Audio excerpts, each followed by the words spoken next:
Good evening to all of you. आज की class हम स्टार्ट करेंगे।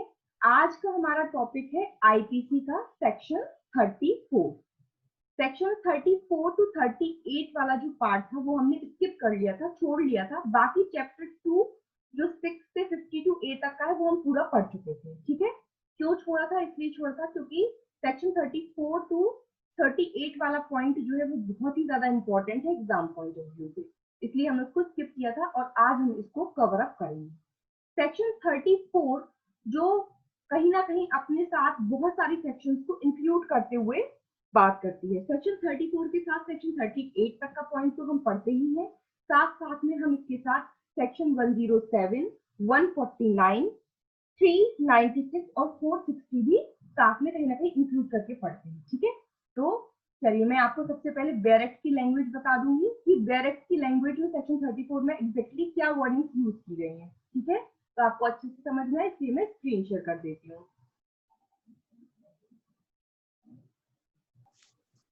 ये देखिए आप लोगों को स्क्रीन शेयर होने लगी होगी। Section 34 of Indian penal code ये बात करती है act done by several persons in furtherance of common intention. ठीक है, सामान्य आशय को अग्रसर करने में कई व्यक्तियों द्वारा किए गए कार्य।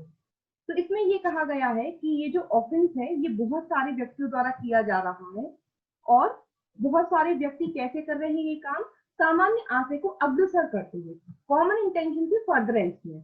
तो when a criminal act is done by several persons in furtherance of the common intention of all, each of such person is liable for that act in the same manner as if it were done by him alone।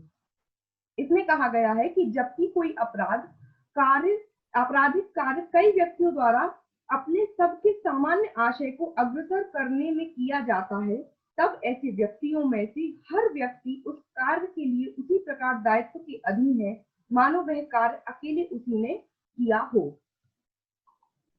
तो ये तो इसकी direct की language है। अब इस direct को language को अच्छी से समझने के लिए हम इसको तोड़ लेंगे। इस लैंग्वेज में क्या कहा गया है कि एक तो क्या होना चाहिए, when a criminal act is done. तो पहली चीज तो क्रिमिनल एक्ट होना चाहिए कोई ना कोई। कैसे होना चाहिए? बाय सेवरल पर्सन, बहुत सारे व्यक्तियों द्वारा।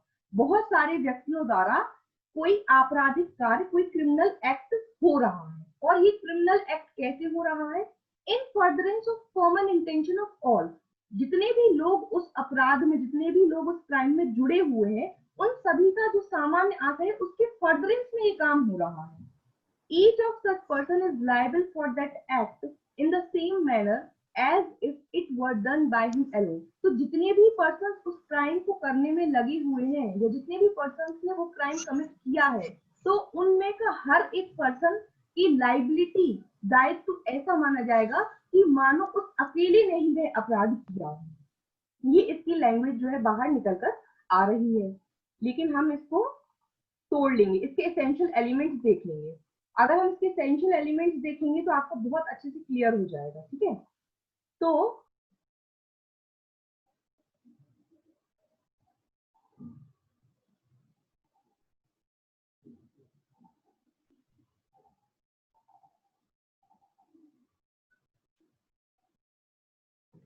Essential elements of section 34। अगर हमने सेक्शन 34 को तोड़ा तो हमारे पास क्या एसेंशियल एलिमेंट्स निकल के आए?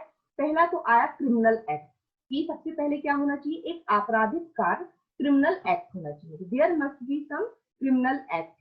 तो जो क्रिमिनल एक्ट है वो क्या होगा? आपराधिक कार्य क्या होगा? तो इसके लिए एक बहुत ही इंपॉर्टेंट केस लॉ है जिसका नाम है बारेंद्र कुमार घोष वर्सेस एम्परर। ये केस इस सेक्शन पे बहुत इंपॉर्टेंट है, कई बार एग्जाम्स में पूछा जा चुका है, तो आप इसको लिख लीजिए।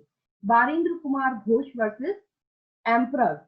इस केस में क्रिमिनल एक्ट क्या होगा इसको इन्होंने डिफाइन किया है। तो इन्होंने कहा था कि जो ये दैट एक्ट वर्ड सेक्शन 34 में यूज किया गया है, दैट एक्ट वर्ड का मतलब है ऐसा criminal act used in section 34 which means the unity of criminal behavior which results in something for which an individual would be punishable if it was all done by himself alone in a offense।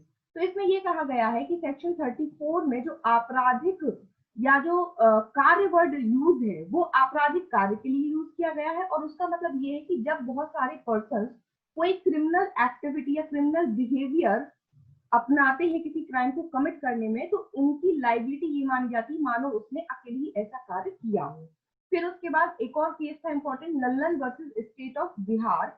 इसमें कहा गया था कि जो act word use किया गया है 34 section में, इसका मतलब होता है series of act as a single act, कि जहां पे बहुत सारे एक्ट्स मिलाकर के कोई एक अपराध घटित हुआ है, तो उसका मतलब होता है कि वो एक सिंगल क्राइम कमिट हुआ है। तो ये कुछ इंपॉर्टेंट केस लॉज हैं जो आपको लिख लेना है। तो सबसे पहले क्या होना चाहिए, एक क्रिमिनल एक्ट, आपराधिक कार्य होना चाहिए, कोई ना कोई एक्टिविटी आपने जो की है वो कहीं ना कहीं से कैसा होना चाहिए, क्राइम होना चाहिए अपने आप में, तो क्रिमिनल एक्ट होगा। उसके बाद सेकंड इसका एसेंशियल एलिमेंट क्या है, सेवरल पर्सन। तो सेक्शन 34 फुलफिल करने के लिए सबसे ज्यादा जरूरी है कि there must be more than one person. Section 34 applies only where there are several person, it means two और मोर पर्सन। कम से कम दो पर्सन तो होना ही चाहिए जब 34 एप्लीकेबल होगी। एप्लीकेबिलिटी ऑफ 34 कब होगी, जब किसी भी अपराध को कम से कम मिनिमम दो पर्सन द्वारा किया गया है, दो से ज्यादा भी हो सकते हैं। ये एक केस था सचिन जाना वर्सेस अदर्स, ये आपको दिख रहा होगा स्क्रीन पे, Sachin Jana versus others versus state of West Bengal 2008 Supreme Court. इसमें कहा गया था कि that act done by two और more persons jointly and intentionally can be taken as if done by each of them individually by himself. जब दो या दो से अधिक व्यक्तियों द्वारा कोई आपराधिक कार्य ज्वाइंटली किया जाता है, तो उसको ये माना जाएगा कि उसने वो अकेले ही किया है। तो यहाँ पे लाइबिलिटी की बात हो रही है कि दो या दो से अधिक पर्सन भी यदि कोई अपराध कर रहे हैं, लेकिन उनकी लाइबिलिटी हम कैसे सेक्शन 34 में उनकी लाइबिलिटी कैसे मान जा रही है, उनकी लाइबिलिटी ये मान जा रही है कि उन सबने मिलकर के वो पर्टिकुलर अपराध किया है। मतलब यदि बी व्यक्ति का मर्डर ए, सी और डी ने मिलकर के किया है, तो ए, सी और डी तीनों को सेक्शन 34 के अंतर्गत मर्डर के लिए ही लाइबल माना जा रहा है, कि तीनों ने मिलकर मर्डर किया, ये माना जा रहा है कि उस अकेले ने ही मर्डर किया, तो सजा तीनों को क्या होगी, 302 के अंतर्गत ही होगी। अब इसका थर्ड एसेंशियल एलिमेंट है इन furtherance of common intention. Several persons हैं, एक क्रिमिनल एक्ट कर रहे हैं, लेकिन वो क्रिमिनल एक्ट कर कैसे रहे हैं, इन फर्दरेंस ऑफ कॉमन इंटेंशन, सामान्य आशय को अग्रसर करने के लिए कर रहे हैं। मतलब हो सकता है कि दो व्यक्ति ने आपस में मिलकर के कोई क्राइम कमिट करने का प्लान बनाया हो, उनका कुछ इंटेंशन हो कि हमारा इंटेंशन ये पर्टिकुलर क्राइम करने का है, तो अब उस इंटेंशन के फुलफिल करने के लिए उनके साथ 5 लोग और मिल गए। तो अब वो 5 लोग, भले ही उन 5 लोगों का इंटेंशन इन 2 लोगों से नहीं मिल रहा है, लेकिन यदि वो 5 लोग इनके इंटेंशन को सुनकर इनके काम में एग्री हो गए कि ठीक है, आप ये क्राइम कमिट करना चाहते हैं, हम भी आपकी सहायता करेंगे, इन्होंने ये क्राइम असिस्ट करने की बात बोल दी, तो भले ही उन 4 लोगों का या जितने भी अदर लोग जुड़े थे उनका इंटेंशन इन 2 लोगों से मेल नहीं खाता है, लेकिन यदि इन्होंने उनके इंटेंशन को असिस्ट करने के पर्पज से उनकी हेल्प की है क्राइम करने में, तो वो भी सेक्शन 34 के अंतर्गत वैसे ही रिलायबल माने जाएंगे जैसे मानो उन्होंने खुद वो क्राइम कमिट किया हो। बात समझ में आई? In furtherance of common intention, अब ये जरूरी नहीं है कि 5 लोग मिलकर के यदि कोई क्राइम कर रहे हैं तो उन 5 लोगों की इंटेंशन बिल्कुल कॉमन हो सकता है कि बाकी के 3 लोगों को पता ही नहीं है कि ये जो 2 लोग हैं ये क्राइम कमिट कर रहे हैं, ये किस इंटेंशन से कर रहे हैं, लेकिन उनको ये पता है कि ये जो काम किया जा रहा है ये कहीं ना कहीं क्रिमिनल एक्ट है, कहीं ना कहीं अनलॉफुल है, और क्रिमिनल एक्ट या अनलॉफुल एक्ट जानते हुए अगर आपने पार्टिसिपेट किया है, मदद की है, तो आपको भी माना जाएगा कि आप भी उस क्राइम को कमिट करने में उतने ही हकदार हैं जितने यदि आप इंटेंशन के साथ करते थे। अब इससे देखिए एक इंपॉर्टेंट पॉइंट जो यहाँ से आपको एग्जाम में कभी पूछा जा सकता है कि ये जो पॉइंट है इन फर्दरेंस ऑफ कॉमन इंटेंशन, ये जो एक्सप्रेशन है ये पहले ओरिजिनल जो आईपीसी में सेक्शन 34 थी उसमें ऐड नहीं था, ये बाद में जोड़ा गया है 1870 के अमेंडिंग एक्ट से। वो भी किस केस से, तो ये केस का नाम याद रखना है आपको, गणेश सिंह वर्सेस राम पूजा 1869। गणेश सिंह वर्सेस राम पूजा 1869 के केस से ये वर्ड्स बाद में सेक्शन 34 में जोड़े गए। इस वर्ड को जोड़ने के पीछे रीजन भी क्या था वो भी सुन लीजिए। एक्चुअली में ये वर्ड तो बाद में जोड़े गए हैं कि in furtherance of common intention, लेकिन जो इस सेक्शन का इंटरप्रिटेशन कोर्ट लेकर चलती थी केसेस को डिसाइड करने में, वो इन्हीं वर्ड्स के अकॉर्डिंग लेकर चलती थी। यदि कोई क्राइम, कोई मैटर न्यायालय के सामने आता था और उसमें क्वेश्चन अराइज होता था कि क्या ये 5 लोगों का इंटेंशन कॉमन था, तो इन्हीं वर्ड्स को लेकर के इंटरप्रिटेट किया जाता था कि भले ही उनका इंटेंशन कॉमन नहीं होती इनका, लेकिन यदि एक व्यक्ति का भी कॉमन इंटेंशन कुछ था और 4 व्यक्ति उसमें जुड़ गए हैं और फिर उसकी फर्दरेंस में वो काम कर रहे हैं, तो ये माना जाएगा कि वो चारों उसी अपराध के लिए लायबल हैं। और सेक्शन 34 यही बात बोलती है कि यदि 2 या 2 से अधिक लोग कोई भी क्रिमिनल एक्ट करते हैं इन फर्दरेंस ऑफ कॉमन इंटेंशन, तो वो चारों लायबल कैसे होंगे, मानो उस अकेले ने ही वो पर्टिकुलर अपराध किया है। ठीक है, आगे देखते कुछ इंपॉर्टेंट चीजें। अब इससे एक रिलेटेड एक और केस था, Sevaram versus state of UP. थोड़ा यहाँ पे मिसप्रिंट हो गया, आप लोग देख लीजिए, शिवराम नहीं है, ये सेवाराम है, SEWA। Sevaram versus state of UP का एक इंपॉर्टेंट केस था 2008 का। इसमें सुप्रीम कोर्ट ने क्या कहा है, दैट सेक्शन 34 डज नॉट से the common intention of all, nor does it say an intention common to all. Under section 34, a sense of liability is to be found in existence of a common intention animating accused leading to doing a common act in furtherance of such intention। वही बात जो मैं अभी आपको बोल रही हूँ कि जरूरी नहीं है कि जितने लोग अपराध में जुड़े हुए हैं सबका कॉमन इंटेंशन हो, या किसी कॉमन इंटेंशन को लेकर के लोग अपराध में जुड़े हों। अगर किसी भी तरीके से एक व्यक्ति, इंटेंशन सिर्फ एक व्यक्ति का है अपराध करने का, लेकिन उस एक व्यक्ति के साथ 4 लोग जुड़ गए हैं सिर्फ उसको असिस्ट करने के पर्पज से, तो भी ये माना जाएगा कि वो चारों लोग पर्सनली लायबल हैं, उनकी पर्सनली लायबिलिटी है मानी जाएगी कि उन चारों लोगों ने वो अपराध कमिट किया है, जैसे मानो उनने खुद से ही वो अपराध कमिट किया है अकेले ही, भले ही उनकी इंटेंशन ना रही है। ठीक है, it means if a person even though he was not a party to the evil intent, भले ही उसके इंटेंशन में वो पार्टी नहीं थी, of his companion could be held liable for the crime, लेकिन क्राइम के लिए, अपराध के लिए लायबल उसको माना जाएगा। क्यों माना जाएगा? Because he take part in that crime in furtherance of the common intention of his companion, क्योंकि उसने कंपेनियन के कॉमन इंटेंशन के फर्दरेंस में काम करने के लिए तो एग्री हो गया। वो उसने कहा कि तुम्हारा इंटेंशन है, तुम ऐसा करना चाहते हो, ठीक है मैं मदद करूंगा, और उसने क्या किया, उसके फर्दरेंस में काम करना शुरू कर दिया, तो लायबिलिटी तो उसकी मानी जाएगी। अब लीडिंग केस इस पॉइंट पर कि in furtherance of common intention, तो लीडिंग केस कौन सा है, फिर से अगेन वही case, Barendra Kumar Ghosh versus emperor. इस केस में ये ध्यान रखिएगा, ये केस प्रिवी काउंसिल का है। ठीक है, बहुत पुराना केस है, सुप्रीम कोर्ट का नहीं है, ये प्रिवी काउंसिल का केस है। इसमें क्या कहा गया था, even if the appellant did not as he stood outside the door, it is to be remembered that in crime as in other things they also serve who only stand and wait. Actually क्या था कि बारेंद्र कुमार घोष का जो case matter था वो इस तरीके का था कि बारेंद्र कुमार घोष और कुछ लोग मिलकर के एक पोस्ट ऑफिस में डकैती डालने जाते हैं। पोस्ट मास्टर जो होता है वो अंदर के रूम में बैठ करके पैसे गिन रहा होता है, तो अंदर इनके साथी घुसते हैं और गन पॉइंट पे उसके रख के बोलते हैं कि आप पैसे दो, और पैसे लेते ही पोस्ट मास्टर को जो है गोली मार देता है उनमें से एक साथी। ये जो बारेंद्र कुमार घोष होता है ये अंदर नहीं होता, ये क्या होता है, गेट पे खड़ा होता है, ये बाहर खड़ा होता है, और बाहर खड़े खड़े इस चीज के लिए कि ये आगाह कर दे कि यदि पुलिस वाले आ गए या कुछ भी, कुछ इसको लगे कि भागने वाली कंडीशन है, तो ये अपने साथियों को बता सके कि और ये लोग वहां से भाग जाए।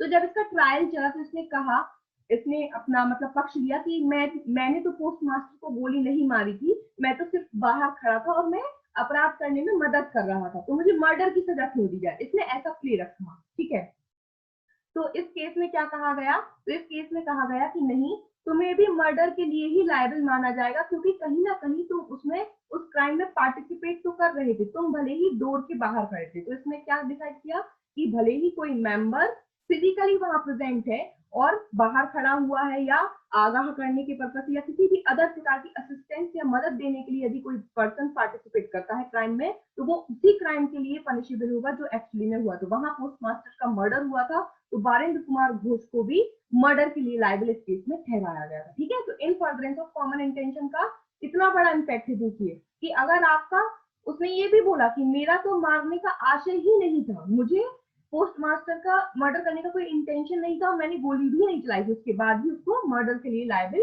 ठहराया गया। Section 34 deals with the doing of separate acts similar or diverse by several persons in all are done in furtherance of a common intention. Each person is liable for the result of them all as if he had done them himself for that act. ठीक है, तो ये सब वही बातें repeat है इस case में, तो इतना डिटेल में जाने की जरूरत नहीं है, बस आपको केस क्लॉज ध्यान रखना है। अगेन अब बात आती है कॉमन इंटेंशन क्या होता है। इन फर्दरेंस तो समझ में आ गया कि इन फर्दरेंस मतलब कॉमन इंटेंशन किसी एक का भी हो चलेगा, आप सिर्फ उस इंटेंशन को लेकर के पार्टिसिपेट भी कर रहे हो तो भी आप उसी अपराध के लिए लायबल होगे, भले ही आपने वो अपराध नहीं किया। ठीक है, जैसा कि बारेंद्र कुमार के घोष के केस में हमने देखा कि उसने गोली नहीं मारी, वो सिर्फ बाहर खड़ा था, फिर भी मर्डर के लिए लायबल किया गया। अब कॉमन इंटेंशन को डिफाइंड किया गया है मोस्ट इंपोर्टेंट केस में, महबूब शाह वर्सेस एम्परर। ये केस एग्जाम से पूछा जाता है, आपको याद रखना है। महबूब शाह वर्सेस एम्परर 1945, ये भी प्रिवी काउंसिल का केस है। इन्होंने कॉमन इंटेंशन को डिफाइन किया है। Common intention within the meaning of section 34 implies a pre-arranged plan, prior meeting of minds, prior consultation in between all the persons constituting the group.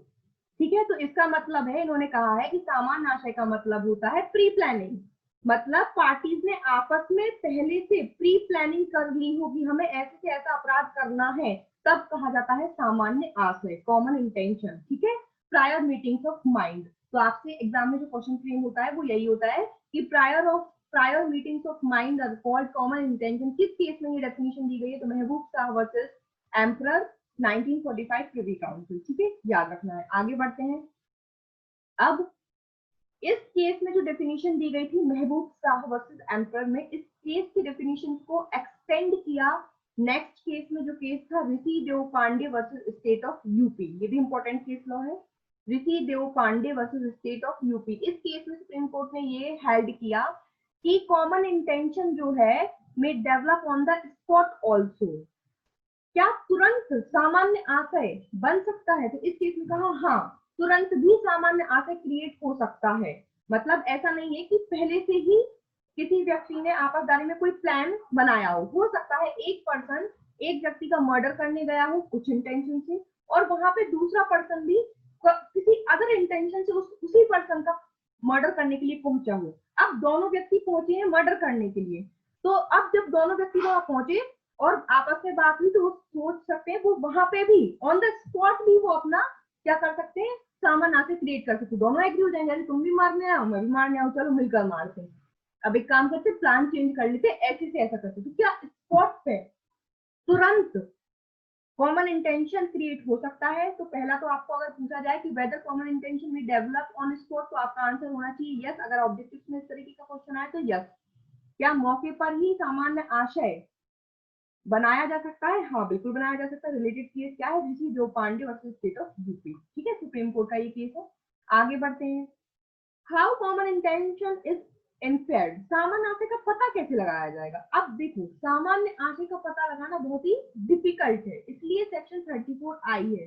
चार लोग मिलकर के जब कोई काम कर रहे हैं, कोई क्राइम कमिट कर रहे हैं, तो ये बिल्कुल भी जरूरी नहीं है कि उन सभी का सामान्य आशय हो।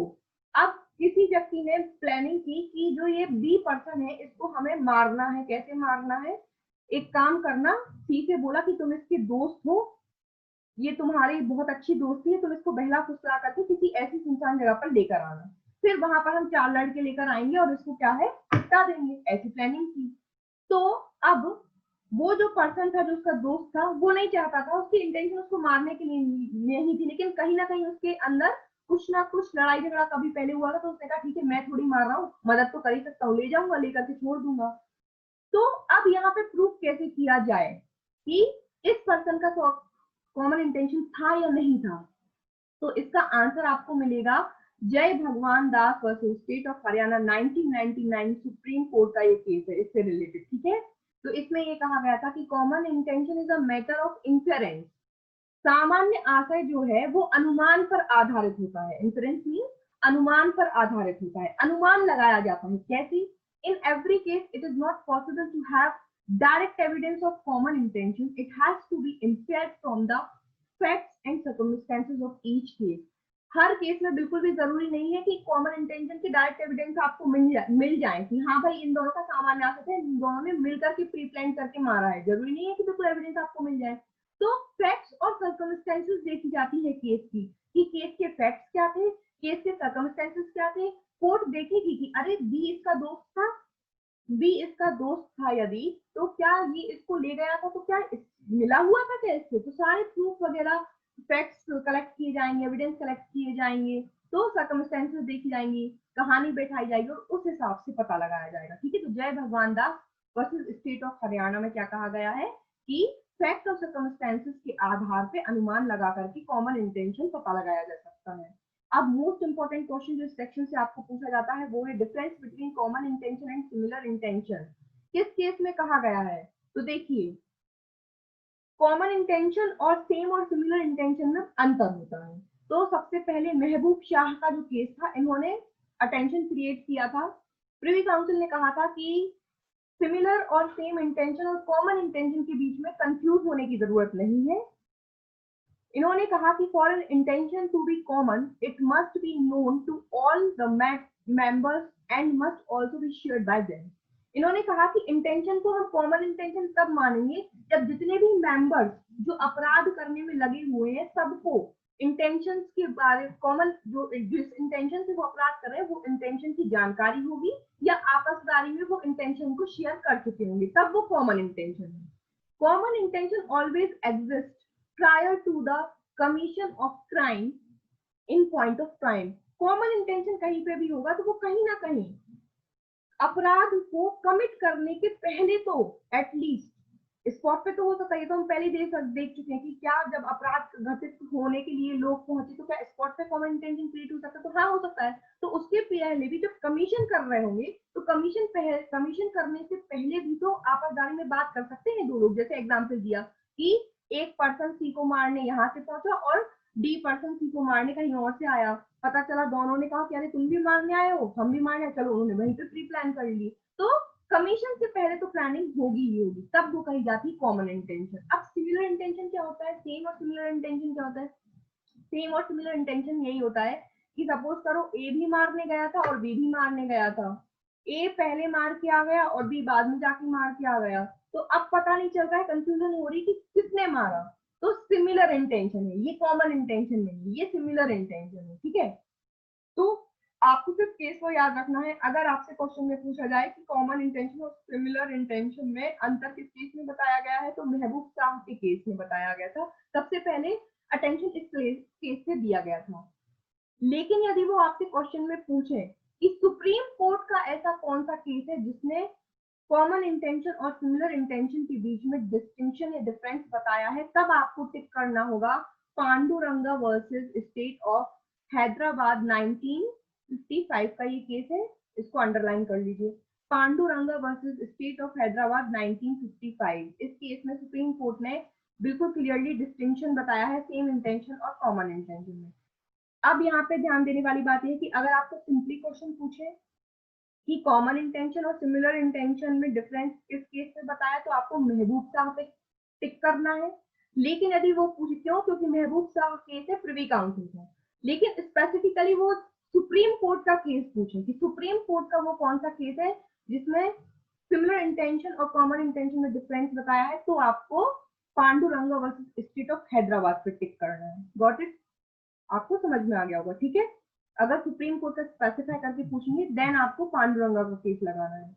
नेक्स्ट इंपॉर्टेंट एलिमेंट है एक्टिव पार्टिसिपेशन। अब देखिए, अभी हमने कितने एलिमेंट्स देख लिए? क्रिमिनल एक्ट होना चाहिए, उस एक्ट को करने के लिए सेवरल पर्सन होना चाहिए, वो सेवरल पर्सन कॉमन इंटेंशन की फर्दरेंस में काम करेंगे। अब बात हो रही है एक्टिव पार्टिसिपेशन की। क्या जितने मेंबर्स हैं जो क्राइम कमिट कर रहे हैं उनका एक्टिवली पार्टिसिपेशन जरूरी है? मतलब उनका फिजिकली प्रेजेंट होना क्राइम सीन पे जरूरी है, क्या मेंटली प्रेजेंट होना सिर्फ जरूरी है? तो इसके लिए कुछ केस लॉज हैं। पहले एक केस लॉज आया था, पहले एक जो केस लॉ आया था वो आया था श्री, सॉरी ये गलत टाइप हो गया है, एक सेकेंड।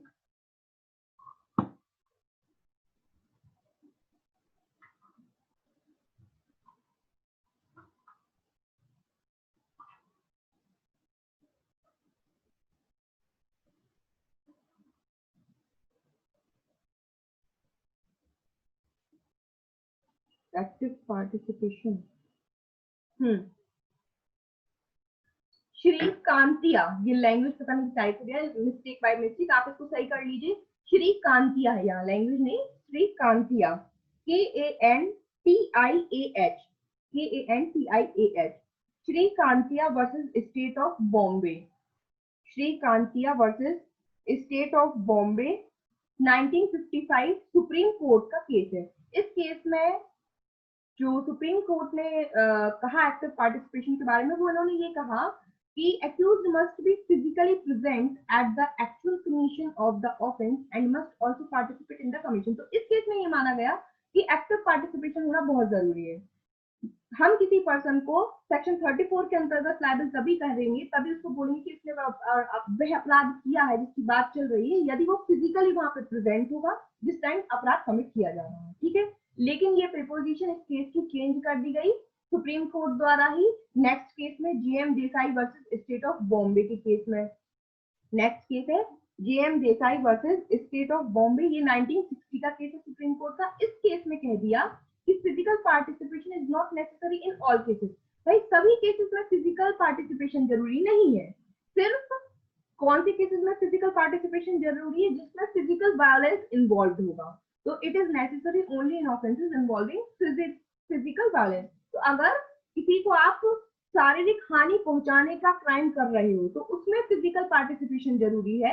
लेकिन यदि आप कोई नॉर्मल ऐसे काम कर रहे हो, क्राइम तो हर तरीके का होता है, जैसे कोई public servant breach of trust कर रहा है तो फिर उसमें उसका फिजिकल पार्टिसिपेशन जरूरी नहीं है। तो GM देसाई का जो केस है वो कुछ इसी तरीके का है। एक पब्लिक सर्वेंट थी जिनको चार्ज किया गया था 409 के अंतर्गत IPC criminal breach of trust के लिए। तो वहां एट द टाइम जब क्राइम कमिट हो रहा था, कुछ गवर्नमेंट डिपार्टमेंट की कुछ मतलब माल वगैरह को इधर उधर ले जाना था, तो ये जो है कुछ क्रिमिनल ब्रीच ऑफ ट्रस्ट का कुछ काम कर रहे थे, तो ये प्रेजेंट नहीं थे एक्चुअली में वहां पे।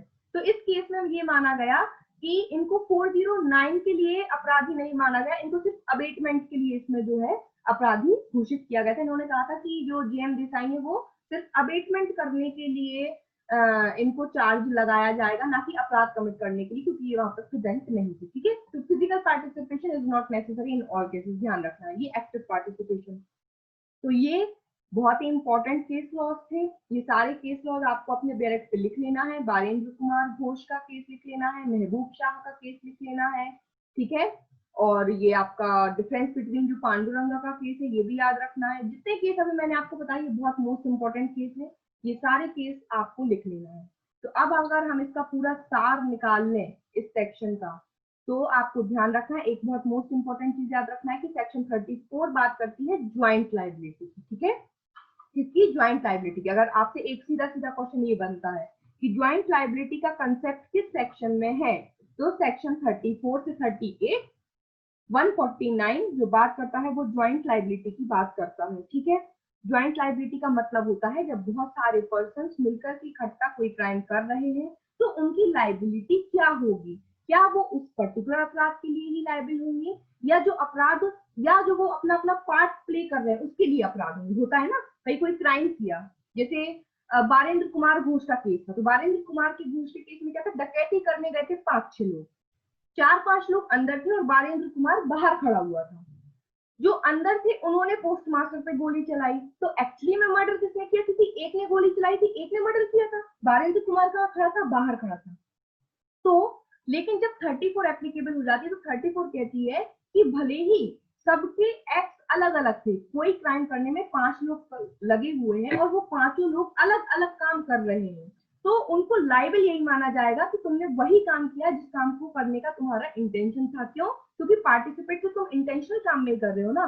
तुम अंदर गए, तुमने डकैती की और तुमने गोली मार दी, पार्टिसिपेट तो सब कर रहे थे, तो सबको पता था कि ऐसा भी होना है, इंटेंशन तो सबके साथ शेयर थी, इसलिए सभी पर्सन ऐसे ही लायबल होंगे मानो उन्होंने ही वो अपराध किया। इसलिए बालेंद्र कुमार को डकैती के लिए तो लायबल किया ही गया, साथ में पोस्ट मास्टर की हत्या करने के लिए भी लायबल ठहराया गया। ठीक है, ये चीज इसमें क्लियर की गई। अब हम जब आगे की सेक्शन पढ़ेंगे 35, 36, 30, अब वहां पे आपको सेपरेट मिलेगा।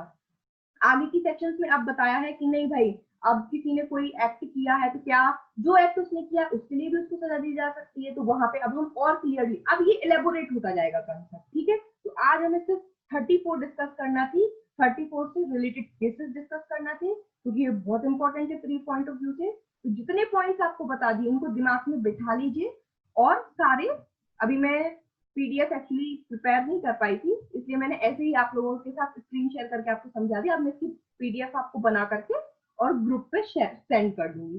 तो जो भी मेरे सब्सक्राइबर्स जो यूट्यूब के माध्यम से ये क्लास देख रहे हैं, अटेंड कर रहे हैं, आप लोग चाहें तो आप लोग भी जो मेरे ग्रुप्स बने हुए हैं, फेसबुक पे ग्रुप बना हुआ है, टेलीग्राम पे ग्रुप बना हुआ है लक्ष्य लॉ अकेडमी के नाम से, तो आप वो ज्वाइन कर सकते हैं, वहां से आपको पीडीएफ मिल जाएगी, और डिस्क्रिप्शन में भी मैं इसकी पीडीएफ शेयर कर दूंगी।